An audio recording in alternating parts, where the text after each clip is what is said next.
3ంటికే బయలుదేరి ఆడికి వస్తే చాలా హ్యాపీగా ఫీల్ అవుతారు. మళ్ళీ సాయంత్రం మనం 8 వరకు మళ్ళీ ఇంటికి రావచ్చు.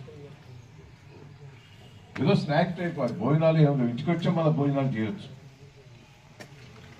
మీరు దయచేసి చెప్తున్నా, మన క్యాడర్నే తీసుకురండి. పెద్ద మీరు ఎక్కువ తీసుకురావాలని ఆతృత పడకండి. వచ్చిన క్యాడర్ మన క్యాడరే ఉండాలి.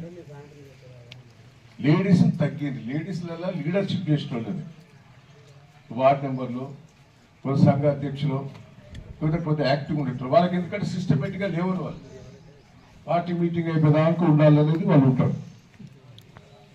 మీకు చెప్తున్నా, కాంగ్రెస్ అట్టర్లీ ఫ్లాప్ అయిపోయింది. మీకు అర్థమైందో లేదు, అన్ని సర్వేలలో తేలిపోయింది.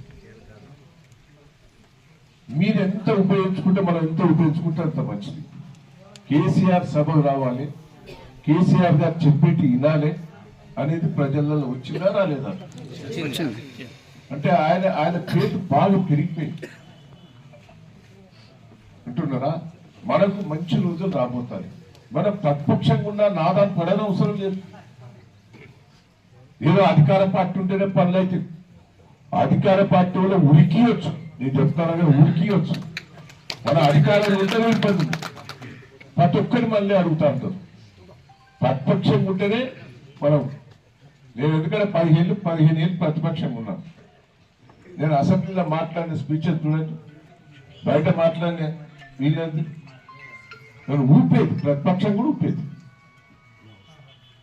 జనం మన కేటీఆర్ గారు, హరీష్ గారు మాట్లాడుతా అంటే జనం ఎట్లా చూస్తాను. ఒక్కొక్క పాయింట్ వైజ్ గా లేపితే వాళ్ళు నోరు మెరుపులేదు. కేసీఆర్ మీద ఏం చెప్తాడా, మరి ఏం చెప్తారు పిచ్చోళ్ళు గారు. ఇవాళ ఆయన ఒక విజన్, నీళ్లు తేవాలి, కరెంట్ ఇవ్వాలి, రైతులకు పెట్టుబడి ఇవ్వాలి, ప్రతి గింజ కొనాలి. ఎవరైనా ఆలోచించిందా? దేశంలో ఫస్ట్ టైం మనకు తెలంగాణ రాష్ట్రంలో ఇదంతా ఆలోచించింది.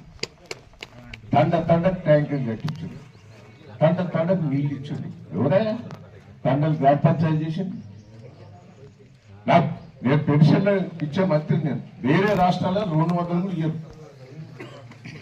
మన దగ్గర 2000 చేసిండు ఆయన.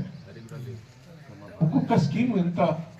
కళ్యాణ లక్ష్మి ఏ రాష్ట్రంలో ఇస్తామో, మన రాష్ట్రంలో 1,00,000 రూపాయలు ఇస్తే తులమంగారావు గారు కాశపడి కూర్చుంటారు. రైతు పెట్టుబడి ఏ రాష్ట్రం ఇస్తుంది, మనం ఇచ్చినాం. అంటే ఇవన్నీ అద్భుతమైనవి. కేసీఆర్ కిట్ అనుకో, ఎన్ని కూడా అద్భుతంగా చేసినాం.